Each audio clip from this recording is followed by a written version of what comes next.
The mahogany dining room fell silent except for the ticking of my grandmother's antique clock. My father's boss, Marcus Henderson, stood frozen in the doorway, his wine glass trembling in his hand. Behind him, the entire board of directors of Henderson Construction had gone pale. But it wasn't the family argument they'd just walked in on that shocked them. It was me, sitting there in my simple civilian clothes, while my family continued their relentless mockery about my pointless military career. What they didn't know was that Marcus Henderson had just recognized the woman who'd saved his son's entire unit in Afghanistan 3 years ago. I'd love to know which corner of the globe you're watching from. And if this story speaks to you, make sure to subscribe. Tomorrow's video is one you absolutely can't miss. I should have known better than to come home for Dad's retirement party. Sarah Michelle Torres had always been the black sheep of the Torres family, and tonight was proving no different. The sprawling ranch house in Amarillo, Texas, buzzed with conversations about successful careers, stock portfolios, and country club memberships. Everyone except me seemed to fit perfectly into this world of calculated success. "Sarah's still playing soldier," my older brother Kevin announced to anyone within earshot, his voice dripping with condescension. He adjusted his expensive tie and smoothed back his perfectly styled hair. 28 years old, and still hasn't figured out what she wants to do with her life. My sister Jessica laughed, the sound sharp and cutting. "At least she's consistent. Remember when she used to play army in the backyard with those ridiculous plastic weapons?" She turned to her husband, Dr. Michael Chen, who nodded politely while clearly feeling uncomfortable with the family dynamics. "Now she's doing the same thing, just with real guns and government paychecks that barely cover rent." I sat quietly at the kitchen island, nursing a beer and watching my family prepare for Dad's big celebration. After 35 years as Henderson Construction's head foreman, Robert Torres was finally retiring. The company had grown from a small local outfit to one of the largest construction firms in Texas, and Dad had been there through it all. Tonight, Marcus Henderson himself was coming to honor Dad's service, along with several board members and company executives. "You know what gets me?" Kevin continued, warming to his favorite topic. "Sarah could have done anything. She was valedictorian, had a full ride to Stanford. Instead, she throws it all away to dig foxholes in the desert." Mom sighed from across the kitchen where she was arranging appetizers on silver platters. "Kevin, please. It's your father's night." "I'm just saying, Maria. She's wasting her potential. Look at Jessica. She's a partner at the law firm now. Look at me, youngest regional manager in the company's history. And Sarah? She's what, a sergeant? Lieutenant? I can never keep track of these made-up military ranks." "Captain," I said quietly, not looking up from my beer. "Captain? Sergeant? Whatever. The point is, you're 30 years old and living in base housing like some college kid in a dorm. When are you going to grow up and get a real job?" Jessica joined in, unable to resist. "Remember when she came home last Christmas talking about some mission in Afghanistan? She made it sound so important, like she was saving the world or something. Meanwhile, I closed a $12 million merger that same week." Their words stung, but I'd heard variations of this conversation countless times over the years. My family had never understood why I chose the military over the traditional path they'd laid out for me. Stanford MBA, corporate jobs, suburban house, 2.5 kids. That was their definition of success. My definition had always been different. Dad emerged from his study, adjusting his best suit. At 62, Robert Torres still carried himself like the construction worker he'd been his entire career. Broad shoulders, calloused hands, and a no-nonsense attitude that had earned him respect throughout the industry. But when it came to understanding his youngest daughter's choices, he seemed as lost as the rest of them. "They'll be here any minute," he announced. "Sarah, maybe you could change into something more professional. This is important for my legacy at the company." I glanced down at my simple black slacks and blue button-down shirt. "What's wrong with what I'm wearing?" "Nothing's wrong with it," Mom interjected diplomatically. "It's just that tonight is about celebrating Dad's achievements. The company executives will be here. Important people. We want to make a good impression." "And having a daughter in the military doesn't make a good impression?" I asked, genuinely curious about their logic. Kevin snorted. "Come on, Sarah. These are serious business people. They've built empires, created jobs, contributed to society in meaningful ways. They're not going to be impressed by someone who essentially gets paid to follow orders and march around in the dirt. Your brother has a point, Dad said, though he looked uncomfortable saying it. These men have worked their way up through corporate America. They understand success in terms of profit margins and market share. Military service is, well, it's admirable, I suppose, but it's not really the same thing. I felt the familiar tightness in my chest that came with these family gatherings. The sense that I was constantly defending my life choices to people who'd already made up their minds about my worth. In their world, success was measured in dollars and status symbols. In mine, it was measured in lives saved and missions accomplished. Maybe I should just go, I said, starting to stand. Don't be dramatic, Jessica said, rolling her eyes. Just try to blend in tonight. Let Dad have his moment without turning it into a discussion about your military adventures. The doorbell rang, and Dad's entire demeanor changed. His chest puffed out with pride, and he smoothed his tie one final time. That's them. Everyone. Best behavior. This is the most important night of my career. Through the front window, I could see several expensive cars parked in our driveway. Black sedans and luxury SUVs that probably cost more than most people's annual salaries. The elite of Henderson Construction had arrived to honor my father's decades of loyal service. Remember, Mom whispered urgently to all of us, these are very important people. Mr. Henderson has been incredibly good to our family over the years. Kevin straightened his tie and put on his most professional smile. Jessica checked her reflection in the hallway mirror and assumed her courtroom posture. Even Mom and Dad seemed to transform, becoming the perfect picture of grateful, hard-working Americans living the dream. And then there was me, the family disappointment, the one who'd chosen service over success, duty over dollars. As the sounds of expensive shoes clicked across our front porch, I couldn't help but wonder what these titans of industry would think of Robert Torres's wayward daughter. In a few minutes, I'd find out exactly how much my family's opinion aligned with the rest of the world's view of military service. The front door opened, and Dad's booming voice filled the house as he welcomed his guests. Mr. Henderson, thank you so much for coming. This means the world to me. What happened next would change everything my family thought they knew about success, respect, and the real value of service to one's country. The entryway is filled with the kind of confident energy that only comes with serious money and power. Marcus Henderson entered first, a distinguished man in his early 60s with silver hair and a handshake that had sealed million-dollar deals. Behind him came the Henderson Construction Board of Directors, 5 men and 2 women who collectively controlled billions in assets and thousands of jobs across Texas and beyond. Robert, my friend, Marcus said warmly, embracing my father. 35 years of excellence deserves a proper celebration. Dad beamed with pride as he introduced each family member. This is my wife, Maria, my son, Kevin. He's actually one of your regional managers now, and my daughter, Jessica, she's a partner at Morrison, Blake & Associates. Each introduction was met with impressed nods and firm handshakes. Kevin practically glowed as Marcus complimented his recent performance metrics. Jessica launched into an eloquent summary of her latest high-profile case. They were in their element, surrounded by the kind of success they understood and respected. And this, Dad said, his voice losing some of its enthusiasm as he reached me, is my youngest, Sarah. She's in the military. The way he said it made military service sound like a hobby I'd picked up, something slightly embarrassing that the family tolerated. Marcus Henderson smiled politely and extended his hand. Thank you for your service, he said with the practiced courtesy of someone who'd said those words 1,000 times at corporate events and charity functions.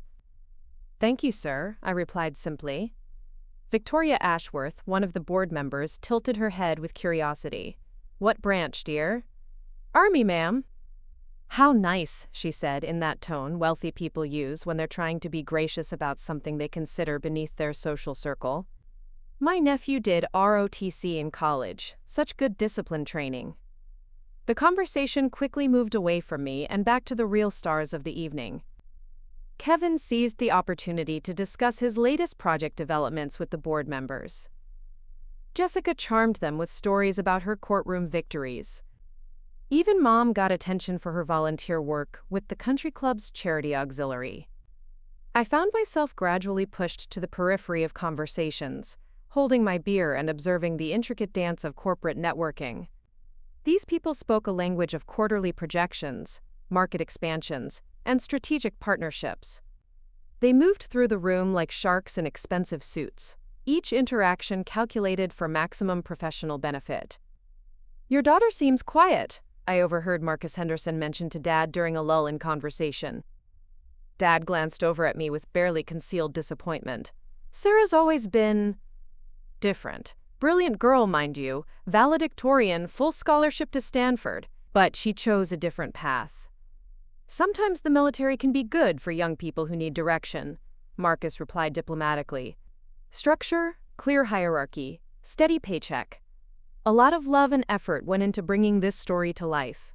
If you're enjoying it, we'd be so grateful if you'd subscribe to our channel. Now, back to where we left off." The condescension in his tone was subtle but unmistakable.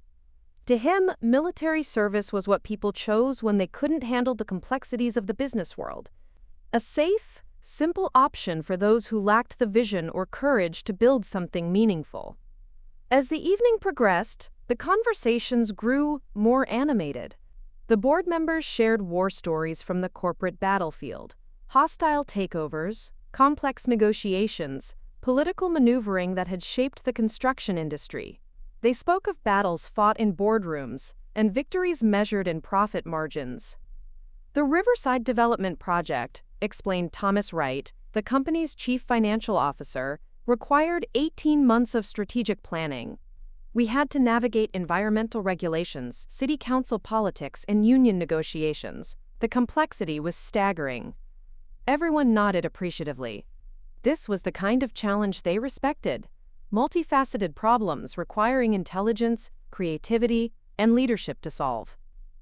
"That's real problem solving," Kevin added, eager to contribute to the conversation. "Not like some people who just follow orders and do what they're told." He glanced meaningfully in my direction. Jessica laughed. "Kevin, be nice. Sarah does important work too, don't you, Sarah?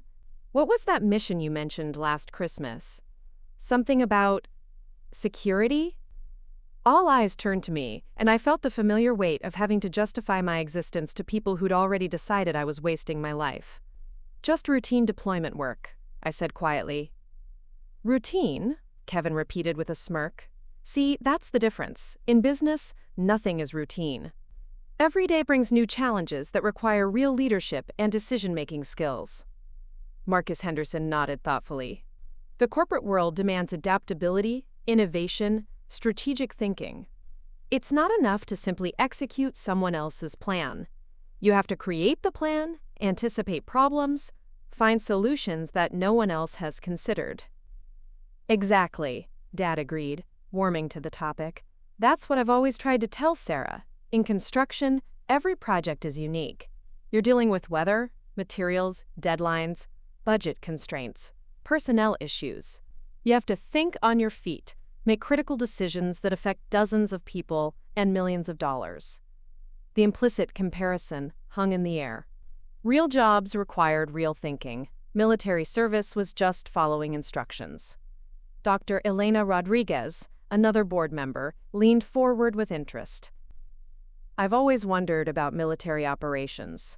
Is it true that everything is planned out in advance? That soldiers just execute predetermined strategies?" The question felt like a setup, another opportunity to demonstrate how simple and straightforward military life was compared to the complex realities of business leadership. Everyone waited for my response, some with genuine curiosity, others with barely concealed smugness. "Operations vary significantly," I said carefully. "Some are highly planned, others require real-time adaptation to changing circumstances." "But ultimately," Victoria Ashworth pressed, "you're following orders from superiors, correct? Strategic planning happens at higher levels, and personnel at your rank implement those decisions?" Kevin couldn't resist jumping in. "That's what I've been trying to explain to the family. Sarah's essentially middle management in a government bureaucracy. She doesn't create strategy or lead major initiatives. She just makes sure the plans get carried out." The room fell silent for a moment as everyone absorbed this assessment. Even Mom and Dad looked somewhat relieved to finally have a framework for understanding what I did for a living. I wasn't failing at life. I was just working in a system that didn't require the kind of high-level thinking that marked true success. Marcus Henderson raised his wine glass. "Well, regardless of our different career paths, tonight is about celebrating Robert's remarkable achievements.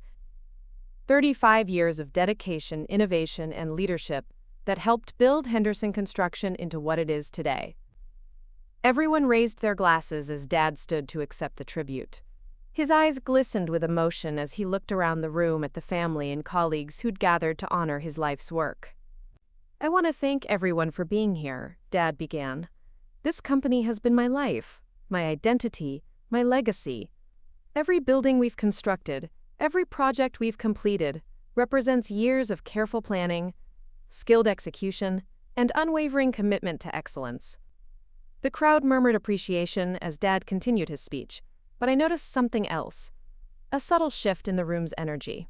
Marcus Henderson had been checking his phone periodically throughout the evening, and now his expression had changed. He looked confused, almost concerned. He whispered something to Dr. Rodriguez, who immediately pulled out her own phone. Then Thomas Wright did the same. Within moments, several board members were quietly checking their devices, their faces showing growing bewilderment. Something was happening, something that had captured the attention of some of the most powerful people in Texas construction. And whatever it was, it seemed to be connected to information they were receiving in real time. Dad continued his heartfelt speech, oblivious to the subtle commotions spreading through his audience. But I could sense the change. The way the atmosphere in the room was shifting from celebration to something else entirely. Marcus Henderson's eyes met mine across the room, and for the first time that evening, he looked at me with something other than polite dismissal. There was recognition dawning in his expression, a slow understanding that was causing his confident demeanor to crack. Whatever was happening, whatever information was coming through on those phones, it was about to change everything. Marcus Henderson's phone buzzed again, and this time he didn't try to hide his reaction. His face went pale as he read whatever message had just arrived. Across the room, Dr. Rodriguez was frantically typing on her device, while Thomas Wright had stepped into the hallway for what appeared to be an urgent phone call. Dad was still delivering his retirement speech, completely absorbed in his moment of recognition.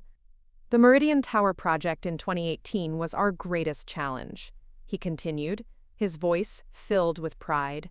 47 stories, completed 6 months ahead of schedule, despite unprecedented weather delays. But the board members were no longer listening. Victoria Ashworth had gone completely rigid, staring at her phone screen like she'd seen a ghost.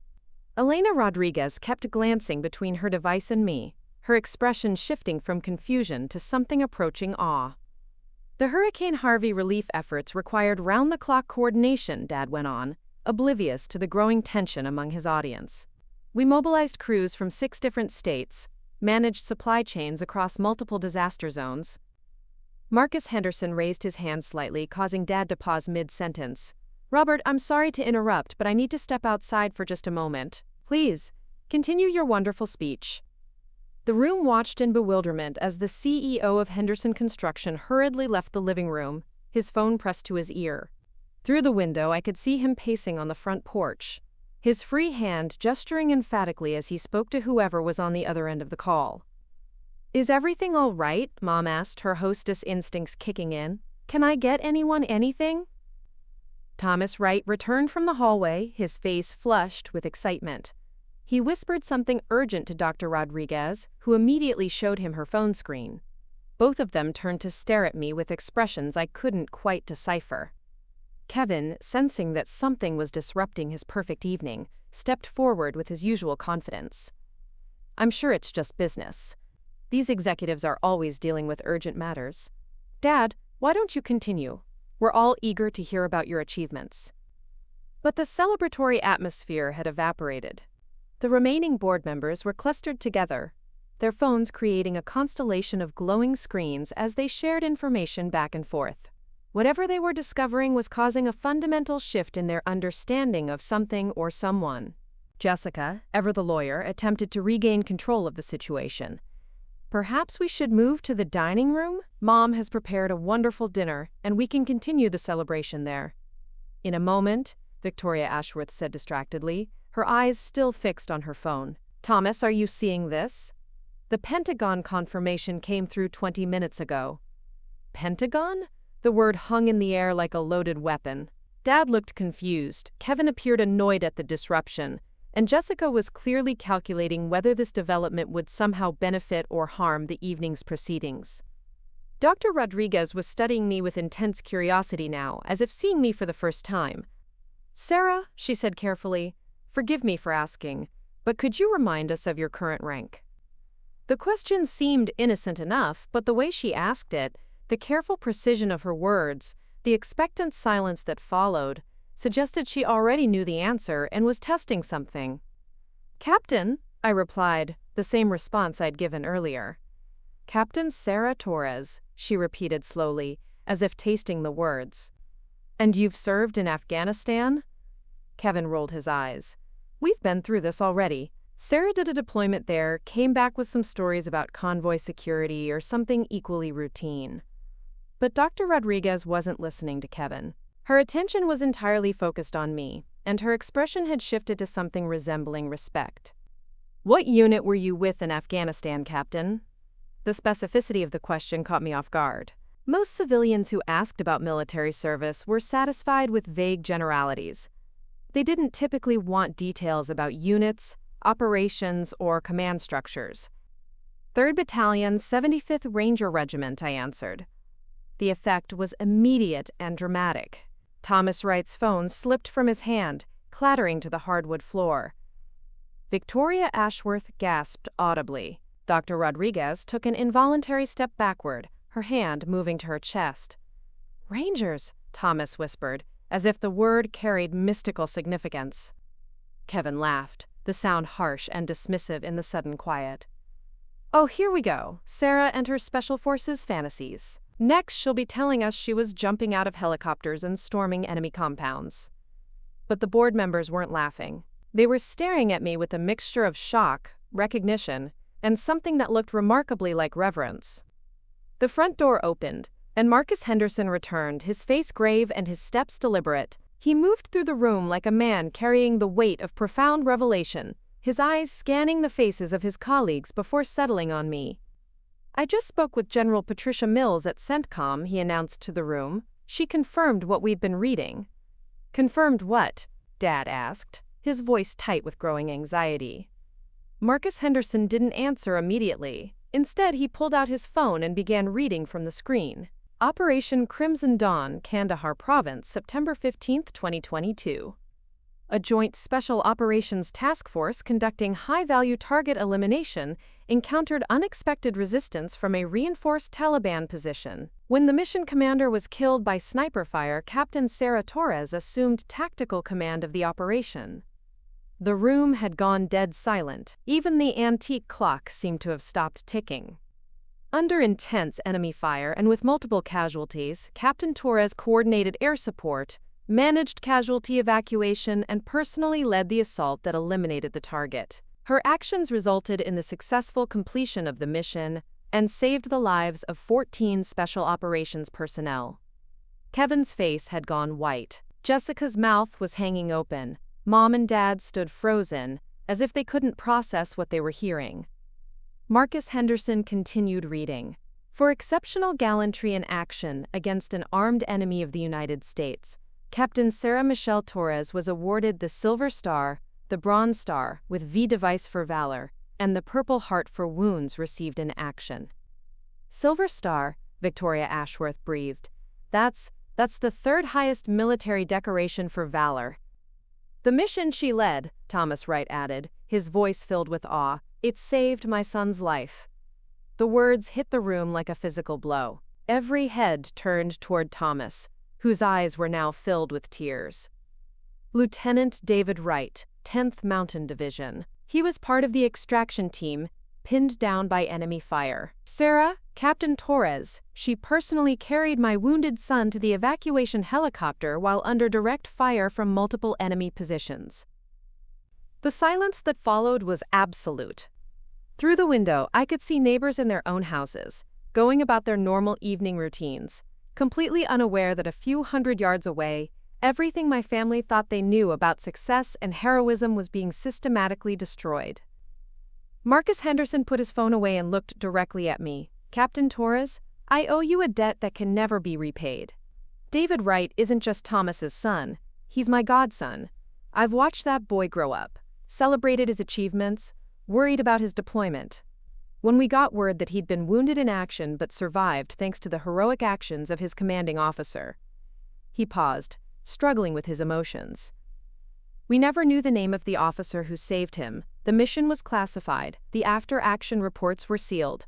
All we knew was that someone had risked everything to bring our children home alive. Kevin finally found his voice, though it came out as barely a whisper. Sarah, is this true?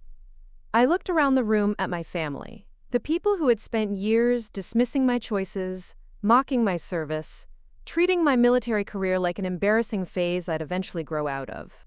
They were staring at me as if seeing a stranger, their comfortable assumptions about my life crumbling around them like a house built on sand. It was just doing my job, I said quietly. But even as the words left my mouth, I could see that everything had changed. The board members of Henderson Construction, some of the most powerful people in Texas, were looking at me with expressions I'd never seen before. Not pity, not condescension, not polite tolerance. Respect. Pure, absolute respect. The weight of Thomas Wright's revelation settled over the room like a heavy blanket. My father stood motionless, his retirement speech forgotten, staring at me as if I'd just materialized from thin air.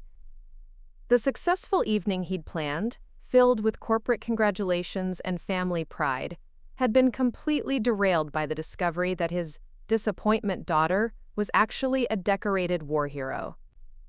David sent me a video message from his hospital bed in Germany, Thomas continued, his voice thick with emotion.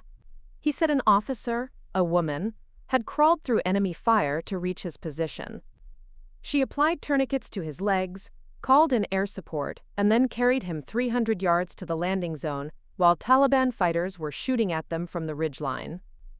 Victoria Ashworth was scrolling through what appeared to be military records on her phone.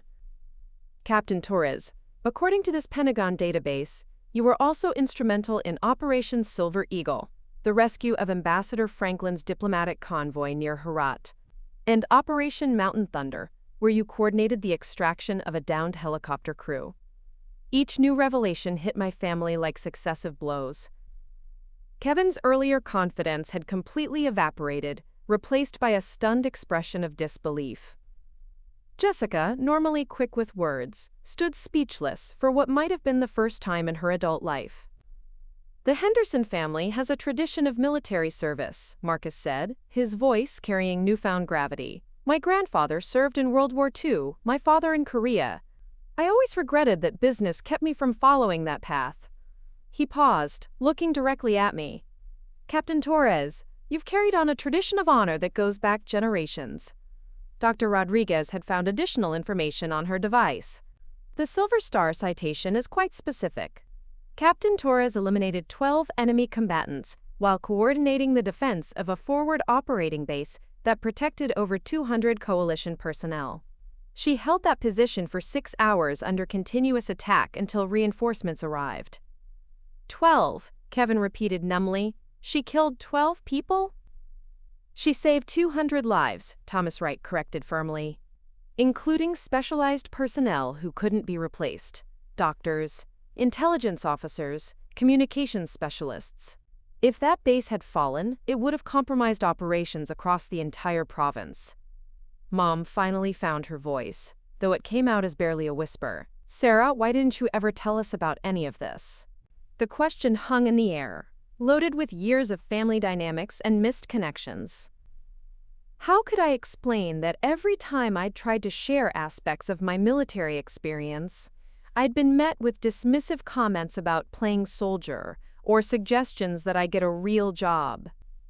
You never asked for details, I said simply. When I mentioned deployments, you changed the subject. When I talked about my unit, you called it, quote, military adventures. I learned not to bring it up. Elena Rodriguez shook her head slowly. We all assumed that military service at your level was mostly administrative. Following orders, managing supplies, routine patrols. That's what Kevin told us, Dad said, his voice defensive but uncertain. He said most military personnel never see actual combat, that the dangerous missions are handled by special elite units. The 75th Ranger Regiment is a special elite unit, Marcus Henderson said quietly. They're among the most highly trained soldiers in the world. Selection standards are extraordinarily rigorous, training is brutal, and operational tempo is relentless. Thomas Wright was now showing his phone to other board members, apparently sharing photographs or documents related to his son's rescue. David described the Taliban position as a fortress built into the mountainside. Concrete bunkers, overlapping fields of fire, elevated positions with perfect sight lines. Military analysts said it was basically impregnable. Captain Torres didn't just attack it, Victoria Ashworth added, reading from her own research. She analyzed the defensive layout, identified structural weaknesses, coordinated airstrikes on specific targets, and then led a ground assault through the one vulnerable approach. The tactical planning was described as, quote, brilliant by senior commanders. Kevin was staring at me with an expression I'd never seen before, something between awe and confusion. Sarah, I don't understand. If you're capable of this level of strategic thinking and leadership, why didn't you ever show it growing up? Why were you always so quiet at family gatherings? The question revealed so much about how my family had perceived me over the years. They'd interpreted my quietness as lack of ambition, my preference for listening as absence of ideas, my reluctance to discuss military service as evidence that nothing significant was happening in my career. Combat leadership is different from boardroom leadership, I explained. In the military, you prove yourself through actions, not presentations. Success is measured in mission completion and personnel safety, not quarterly profits or client acquisition. Dr. Rodriguez looked fascinated. What kind of decisions were you making in the field? Can you give us a sense of the complexity involved? For the first time that evening, I felt comfortable talking about my actual experience. During Operation Crimson Dawn, I had to coordinate between Army Rangers, Air Force Close Air Support, Navy SEALs providing sniper overwatch, and Afghan National Army units securing the perimeter. Each group had different capabilities, communication protocols, and tactical procedures. Like managing multiple subcontractors on a complex construction project, Dad said slowly, beginning to understand. Except the subcontractors are under enemy fire, working with incomplete information and making life or death decisions in real time, I replied. You have to adapt constantly as situations change, because hesitation gets people killed. Marcus Henderson was nodding with growing comprehension. The leadership skills required for that kind of coordination. They're exactly what we need in our most challenging projects. The ability to synthesize complex information, make critical decisions under pressure, manage diverse teams toward common objectives. That's what I've been trying to tell you all, Jessica said, her legal mind finally processing the implications. Sarah's been doing executive-level strategic planning under the most extreme conditions imaginable. She's been managing multi-million-dollar operations where failure means people die. Thomas Wright looked up from his phone with tears in his eyes. David sent me another message. He said Captain Torres personally briefed him before his medical evacuation, explaining his injuries and prognosis so he wouldn't be afraid. She stayed with him until the helicopter lifted off, even though the landing zone was still taking sporadic fire. The room fell silent again as everyone absorbed this detail. It painted a picture not just of tactical competence but of genuine care and leadership, under the most stressful circumstances imaginable. The doctor said David's psychological recovery was remarkably smooth, Thomas continued. No PTSD, no lasting trauma from the incident. They attributed it to the confidence and calm his commanding officer projected during the rescue. She convinced him he was going to be fine, and he believed her. Victoria Ashworth was studying me with new eyes. Captain Torres, what are your plans after military service? Have you considered transitioning to the private sector? The question caught me off guard. For years, my family had treated my military career as something I needed to escape from, a phase I'd eventually outgrow. Now, some of the most successful business leaders in Texas were looking at me as if I possessed valuable skills they could use. I hadn't really thought about it, I admitted. I'm still serving, still have commitments to fulfill. When those commitments are complete, Marcus Henderson said carefully, I hope you'll consider opportunities with Henderson Construction. The kind of leadership you've demonstrated in combat is exactly what we need for our most complex projects.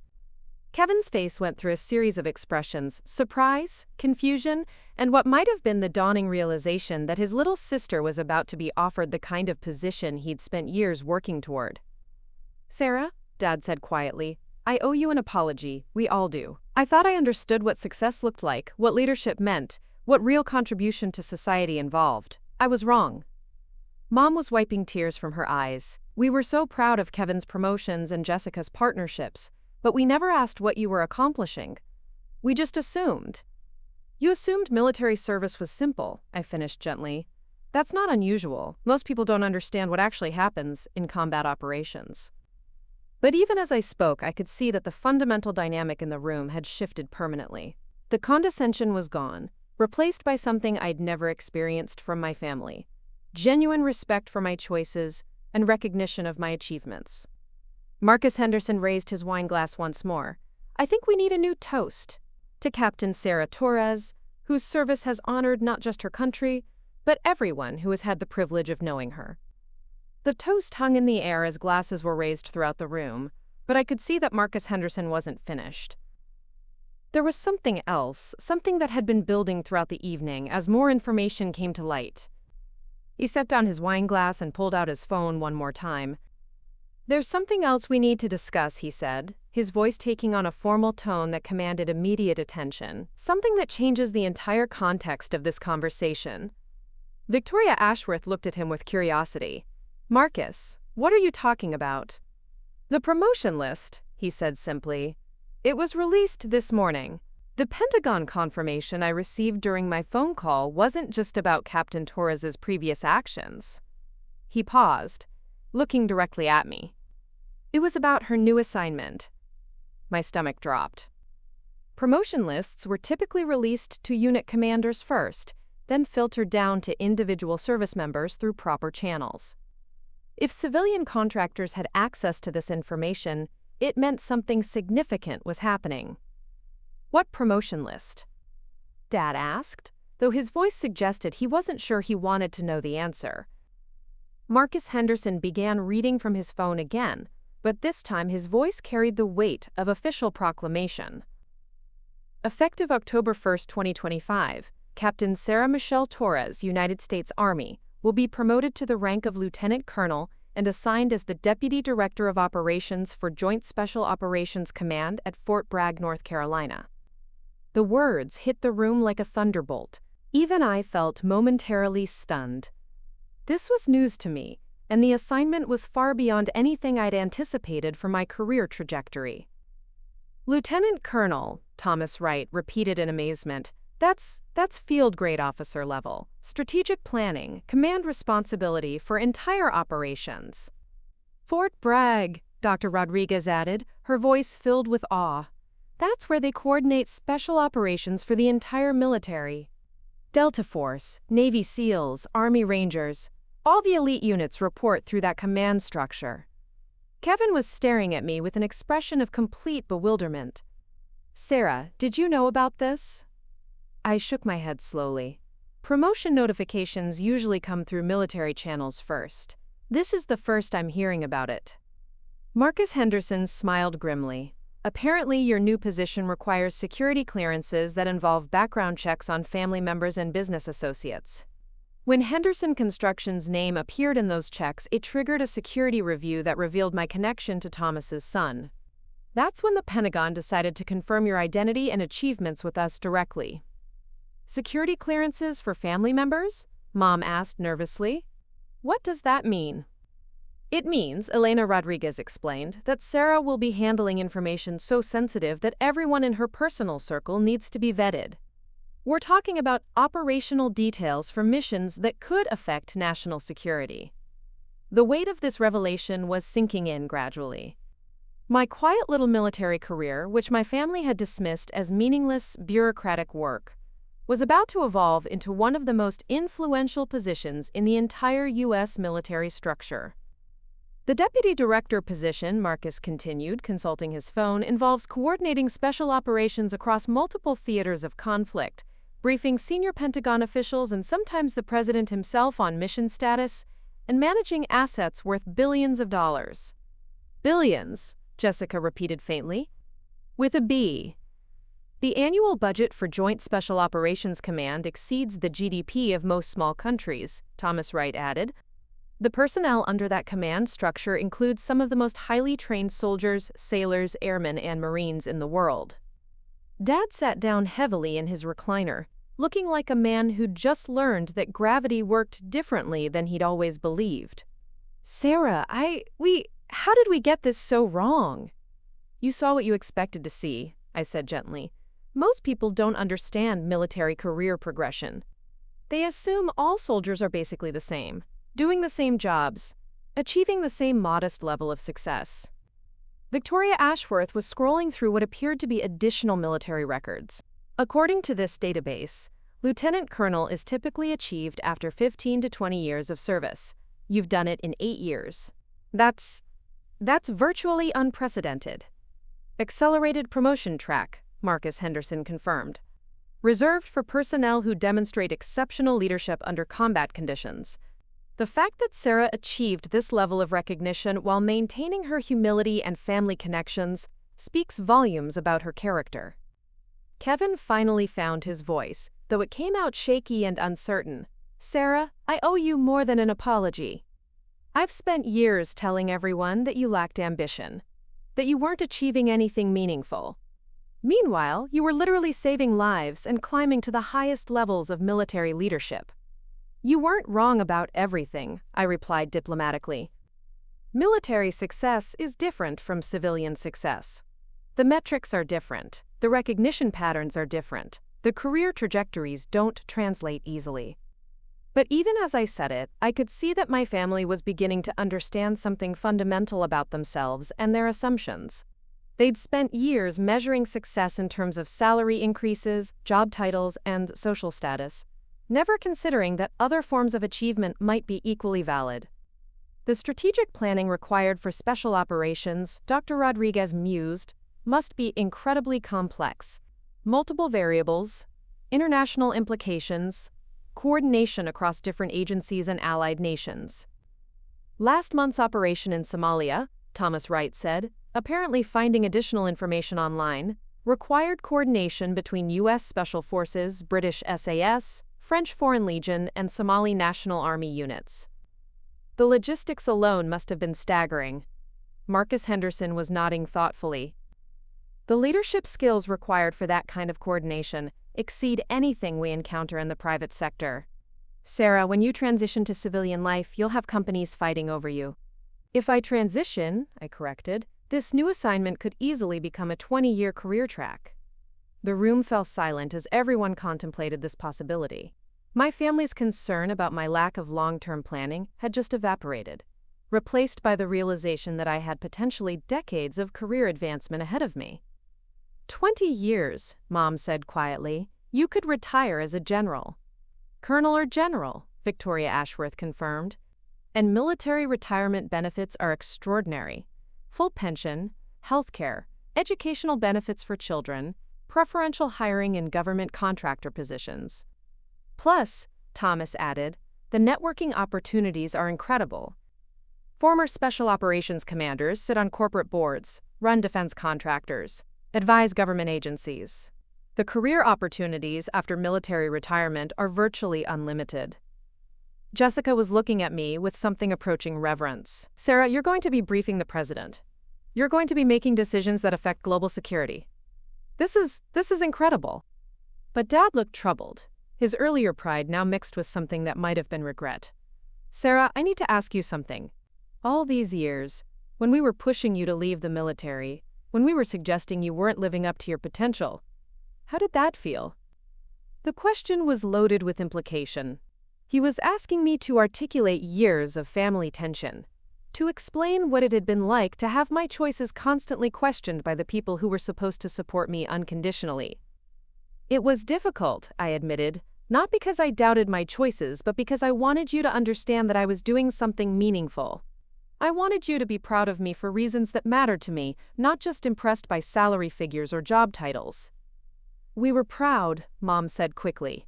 "We just didn't understand what we should be proud of." Marcus Henderson set down his phone and looked around the room with the expression of a man who'd just witnessed something profound. "This evening has been educational for all of us. We came here to honor Robert's achievements in the construction industry, and instead we've discovered that his daughter is operating at levels of responsibility and leadership that exceed anything most of us will ever encounter. The irony," Elena Rodriguez added softly, "is that we spend our careers building structures that will last decades. Sarah has been involved in operations that will shape international relations for generations." As the implications of everything we'd learned continued to sink in, I could see my family processing not just the facts about my career, but the deeper questions about their own assumptions and values. They were successful people by any reasonable measure, but they'd just discovered that their definition of success had been artificially narrow. The evening that had started with condescending remarks about my pointless military career had evolved into something none of us could have anticipated: a fundamental re-examination of what achievement, leadership, and service actually meant. The weight of everything that had been revealed settled over the room like dawn breaking after a long night. Marcus Henderson walked slowly to where I stood, his corporate composure replaced by something more fundamental: the bearing of a man preparing to acknowledge a debt that transcended business relationships. "Lieutenant Colonel Torres," he said, using my new rank for the first time. The words carried a gravity that seemed to surprise even him. "I need to do something that should have been done the moment I walked into this house." What happened next would remain etched in my memory forever. Marcus Henderson, CEO of a multi-billion-dollar corporation, a man who commanded respect from governors and senators, slowly and deliberately came to attention and rendered a perfect military salute. "Colonel, welcome back," he said, his voice filled with emotion. The effect was immediate and profound. Thomas Wright snapped to attention and saluted as well, followed by Dr. Rodriguez, Victoria Ashworth, and Elena Rodriguez. Even Kevin and Jessica, who had never served, stood straighter as they witnessed this moment of recognition. Dad looked stunned, his mouth slightly open as he watched some of the most powerful people in Texas showing military courtesy to his youngest daughter. Mom had tears streaming down her face, finally understanding what she had been witnessing all these years, without recognizing it. "At ease," I said softly, returning their salutes. The formality felt strange in my childhood living room, surrounded by family photos and Mom's carefully arranged furniture, but it also felt right in a way that was difficult to articulate. Marcus Henderson relaxed his posture but maintained his serious expression. "Colonel Torres, on behalf of the Henderson family, the Wright family, and everyone whose lives have been touched by your service, I want to express our gratitude. Your actions in Afghanistan saved more than just David Wright's life. They preserved entire families, protected futures, maintained hope." Thomas Wright stepped forward, his voice thick with emotion. "My son is getting married next spring. His fiancée is a teacher from North Carolina. They're planning to have children, build a life together. None of that would be possible without your courage and leadership." "David asked me to give you something," Thomas continued, pulling a small wrapped package from his pocket. "He's been carrying this with him since his recovery, hoping someday he'd have the chance to thank you personally." I unwrapped the package to reveal a simple military challenge coin, the kind soldiers exchange to acknowledge shared experiences and mutual respect. But this one was unique, clearly custom-made. On one side was the emblem of the 10th Mountain Division, David's unit. On the other was an inscription, "To the Angel of Kandahar, with eternal gratitude, Lieutenant David Wright." "Angel of Kandahar," Victoria Ashworth said softly. "Is that what they called you?" I nodded, feeling slightly embarrassed. Nicknames happen in the military. Usually they're not that dramatic. That's what the wounded soldiers called her, Thomas explained. Word spread through the medical facilities that there was an officer who personally ensured no one was left behind, who stayed with wounded personnel until they were safely evacuated. The medical staff started using the name, and it stuck. Dr. Rodriguez was shaking her head in amazement. Colonel Torres, do you understand the significance of what you've accomplished? Not just tactically, but in terms of morale and unit cohesion. Soldiers who believe their officers will never abandon them, fight differently, serve differently, sacrifice differently. That's the foundation of military leadership, I replied. Trust flows both ways. Soldiers trust officers to make good decisions. Officers trust soldiers to execute those decisions effectively. Like corporate leadership, Kevin said slowly, but with life and death consequences. Exactly like corporate leadership, Marcus Henderson agreed, but tested under conditions that reveal character absolutely. There's no hiding behind PowerPoint presentations or quarterly reports when people are shooting at you. Jessica was studying the challenge coin with fascination. Sarah, you've been carrying this level of responsibility for years, and we never knew. We thought you were just following orders. I was following orders, I said gently, but military orders often involve significant discretion in execution. The mission parameters define what needs to be accomplished, but field commanders determine how to accomplish it safely and effectively. The decision-making authority, Elena Rodriguez observed, must be extraordinary. Lives hanging in the balance, incomplete information, time pressure, resource constraints. And the consequences of failure, Thomas Wright added, extend far beyond quarterly earnings or market share. People die, missions fail, strategic objectives collapse. Dad had been quiet throughout this exchange, but now he stood and walked over to me. His expression was complex: pride, regret, admiration, and something that might have been awe. Sarah, he said quietly, I spent 35 years building structures that will last for decades. You've been building something that will last for generations. The safety and security that allows people like me to pursue careers and raise families without fear. The simplicity of his statement captured something profound about the evening's revelations. All the corporate achievements, professional milestones, and financial successes that had dominated our family conversations over the years suddenly seemed to exist within a larger framework, one that my military service had been protecting and preserving. I need to tell you all something, I said, looking around the room at the faces that had become so much more familiar and accepting over the course of the evening. This promotion, this new assignment, it's going to require sacrifices that affect all of us. Marcus Henderson raised an eyebrow. What kind of sacrifices? The security clearance requirements mean my personal life becomes subject to ongoing scrutiny. Family members may be contacted for interviews, background checks, financial reviews. Your business relationships, travel patterns, communication records. All of it becomes part of my security profile. That's fine, Mom said immediately. Whatever you need. There's more, I continued. The operational tempo at JSOC is intense. Deployments happen with minimal notice. Communication blackouts can last for weeks. And the nature of the work means I can't discuss most of what I do, even with family. Kevin looked concerned. So we might not see you for months at a time? Or know where you are, or what you're doing, or whether you're safe, Jessica added, her legal mind immediately grasping the implications. That's correct, I confirmed, and there's always the possibility that someday I might not come home at all. The room fell silent as everyone contemplated this reality. Throughout the evening, we'd focused on the honor, achievement, and recognition associated with my military service. But underlying all of it was the fundamental truth that service members accept risks that most people never face. Sarah, Dad said firmly, whatever support you need from this family, you have it, unconditionally. We've wasted too many years not understanding what you were accomplishing, Mom added. We won't waste any more time failing to support what you're going to accomplish.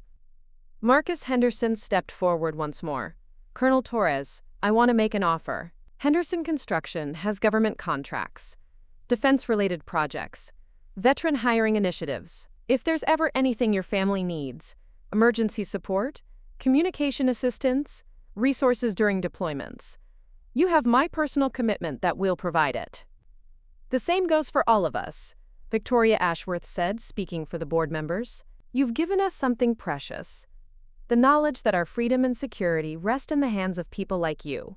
That creates obligations on our part. Thomas Wright nodded emphatically. David wants to attend your promotion ceremony, if that's possible.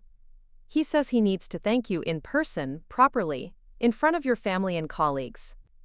The idea of my family attending a military ceremony, seeing me in my dress uniform, witnessing the formal recognition of my achievements, seemed to represent the complete transformation of our relationship. They would finally see me in the context where my accomplishments made sense, surrounded by people who understood their significance. I'd like that, I said simply. As the evening wound down and the Henderson construction executives prepared to leave, the dynamics in the room had fundamentally shifted. The retirement party for Dad had evolved into something none of us could have anticipated, a celebration of service, sacrifice, and the complex nature of achievement in different spheres of life. Marcus Henderson paused at the door for one final comment. Robert, you raised an extraordinary daughter. The fact that she developed into the leader she became while maintaining her humility and family loyalty speaks to the values you instilled in her. After the guests departed, my family and I sat in the living room, surrounded by the remnants of an evening that had changed everything. The challenge coin sat on the coffee table, catching the light from Mom's carefully arranged lamps. Sarah, Dad said quietly, I want you to know that from now on, when people ask about my children, I'm going to tell them about Kevin's business success, Jessica's legal career, and my daughter, the lieutenant colonel who saves lives and protects our country. I'd like that, I replied, feeling a warmth and acceptance from my family that I'd never experienced before. The girl who had been mocked for playing soldier was finally home. 3 weeks later, I stood in my dress blue uniform at Fort Bragg's main auditorium, watching my family file into the front row of seats reserved for honored guests. The transformation in their bearing was remarkable. They carried themselves with quiet pride, no longer uncertain about whether my achievements warranted their presence at such a formal ceremony. Kevin wore his best suit and had spent considerable time researching military customs and courtesies. Jessica brought her husband Michael, who seemed genuinely fascinated by the pomp and circumstance surrounding a military promotion. Mom and Dad sat together, their faces glowing with anticipation and nervous excitement. But the most meaningful presence was David Wright, Thomas's son, who had flown in from North Carolina specifically for this occasion. The young lieutenant moved carefully, still favoring his left leg from his injuries, but his eyes were bright with determination. He had insisted on wearing his own dress uniform, complete with the Purple Heart and combat infantry badge he'd earned during that fateful operation in Afghanistan. The ceremony began with the traditional military precision that outsiders often found intimidating, but which felt like coming home to me. The post commander delivered remarks about service and sacrifice, while my new commanding officer outlined the responsibilities and expectations of my upcoming assignment. When General Patricia Mills stepped forward to administer the oath and pin on my new rank insignia, she paused to address the audience directly. Ladies and gentlemen, today we celebrate not just a promotion but the culmination of extraordinary leadership demonstrated under the most challenging circumstances our military faces. Lieutenant Colonel Torres represents the finest traditions of American military service, competence, courage, and unwavering commitment to the welfare of those under her command.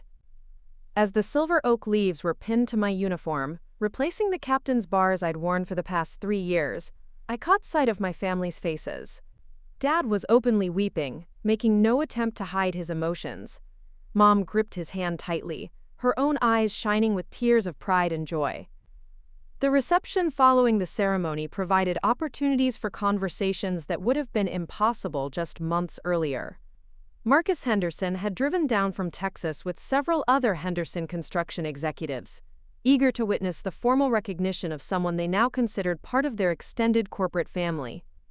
Colonel Torres, he said, approaching me with a glass of champagne, I wanted you to know that your promotion has been featured in our company newsletter. We're incredibly proud of our connection to your achievements.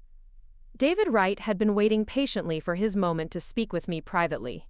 When the crowd around us thinned slightly, He stepped forward with the hesitant demeanor of someone approaching a figure who had achieved almost mythical status in his mind. "Wait a tea, ma'am," he began formally, then stopped and smiled. "Colonel Torres, I've been rehearsing this conversation for months, but now that I'm actually here, I find myself at a loss for adequate words."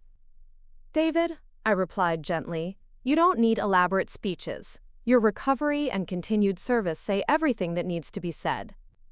"Actually, ma'am, there's something I need to tell you. Something I've never shared with anyone, including my father." His voice dropped to a whisper. "When you were carrying me to the evacuation helicopter, I was conscious for most of it. I heard the gunfire, felt the impacts hitting the ground around us, knew how exposed you were making yourself to get me to safety." He paused, struggling with the memory. "At one point, I tried to tell you to leave me behind. My legs were destroyed, I was losing blood, and I thought I was slowing down your escape. But you looked directly at me and said something I'll never forget. Marines don't leave Marines behind, and Rangers don't leave anyone behind. You're coming home with us, soldier." The simplicity of the moment, the basic humanity underlying all the tactical complexity and strategic importance, reminded me why I had chosen this profession in the first place. "You were my responsibility," I said simply. "That's all there is to it." "No, ma'am," David replied firmly. "That's everything there is to it. Understanding that principle, living by it under fire, risking your own life to honor it. That's what separates true leaders from people who just wear the uniform." As the afternoon progressed, I found myself surrounded by conversations that would have seemed impossible during that difficult evening at my father's retirement party. Military colleagues discussed operational challenges with my family members, who asked intelligent questions and demonstrated genuine interest in understanding the complexities of modern warfare. Jessica cornered General Mills for an extended discussion about the legal frameworks governing special operations, while Kevin peppered various officers with questions about logistics and resource management. Even Mom found herself engaged in a fascinating conversation with the post chaplain about the psychological challenges facing military families. But perhaps the most significant moment came when Dad approached me near the end of the reception, his expression serious and thoughtful. "Sarah," he said quietly, "I need to tell you something that I should have said years ago. I'm proud of you, not just because of your rank or your medals or your assignments. I'm proud of the person you became, the choices you made, the principles you've lived by even when we didn't understand or support them." "Dad." "Let me finish," he interrupted gently. "For 35 years I built structures out of concrete and steel. Important work, meaningful work, but ultimately temporary. Buildings can be torn down, renovated, replaced. But what you've built, the trust of soldiers under your command, the respect of allies and enemies alike, the foundation of security that allows people like me to pursue peaceful careers, that's permanent. That outlasts any construction project I've ever completed." The weight of his words, the complete reversal of our family's long-held assumptions about value and achievement, represented a healing that I had never dared to hope for. As we prepared to leave Fort Bragg and return to our respective lives, I realized that the evening that had begun with family mockery and dismissal had ultimately led to something far more valuable than mere acceptance. It had created understanding, fostered respect, and established connections that would endure through whatever challenges my continued service might bring. The girl who had been mocked for playing soldier was finally truly home. Looking for more? We've got 2 amazing stories ready for you right on screen. If this one touched you, these are absolutely worth your time. Click to watch them now, and hey, subscribe and hit that bell to never miss our latest uploads.